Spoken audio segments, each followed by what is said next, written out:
Welcome to part 2 of lesson 2. In this tutorial, we'll talk about determining importance. Remember, good readers determine what is important in the reading.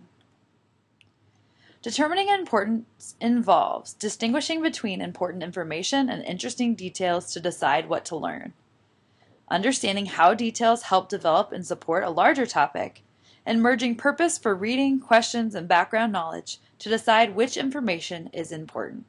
You're going to read a lot of text, and there are going to be a lot of details, a lot of different parts to the plot, or to the story, or to the article. And it's important to be able to separate what is important and what is extra interesting detail.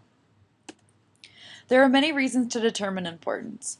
In life, one continually makes decisions about what is important, setting priorities and selecting what must be done now and what can wait, what to notice on the CNN news screen, what to ignore, which dishes for Thanksgiving dinner to cook from scratch, and which dishes to purchase already prepared at the grocery store. In reading, too, one must hone his or her skills of discriminating between what is important and what is not. Readers must practice making decisions about what is important in the text, not just do assignments for which the teacher has already determined what is important. The process of sifting through the information brings a deeper understanding. There are many things you can do to help yourself determine importance. As you read, pause and think about how you determine importance. The most important information seems to be, that is interesting, but what seems to be more important? This is important because, I think the big idea here is, all of these ways are great ways to help yourself and train yourself to figure out what's important. If you can explain why, it probably has more importance than just a random detail. Also, you can give yourself a purpose for reading. For example, as you read an assignment, use small sticky notes to mark the 3 or however many points you think are most important in the piece. Also, ask what you will be expected to do with the information in your notes after you finished reading. Will you discuss with a small group, write a summary, make a poster, use the notes to review for a test? The way you're going to use the information helps determine what's going to be most important while you read. Compare your notes with peers' notes and with your teacher's ideas about what is important in the reading. Add any critical information that's missing from your notes. Also, notice the text feature in the book for your course. Often the format of nonfiction text has box info, boldface ideas, etc., and those will help alert to you, the reader, that something is important.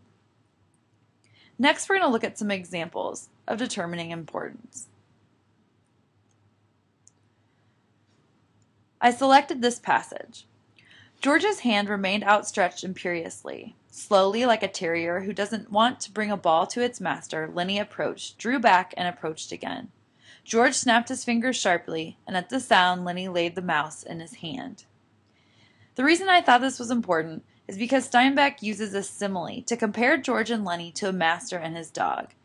For me, this illustrates that George controls Lenny in the same way a master controls his or her dog.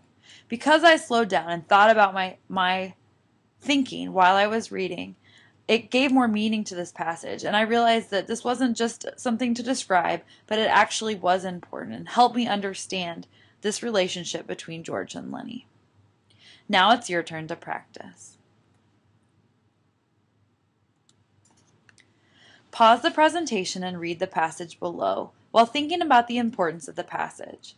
What does it reveal to us about the men and their lifestyle? Why did you think this was important? I think this passage is important because it shows us that George and Lenny live the lifestyle of the migrant workers of the Great Depression, and they are lonely. They work hard, but they have nothing to show for it. They move around and don't really have anybody. However, George and Lenny do have each other. Remember, think about the importance of the events, the characters, and the dialogue as you read.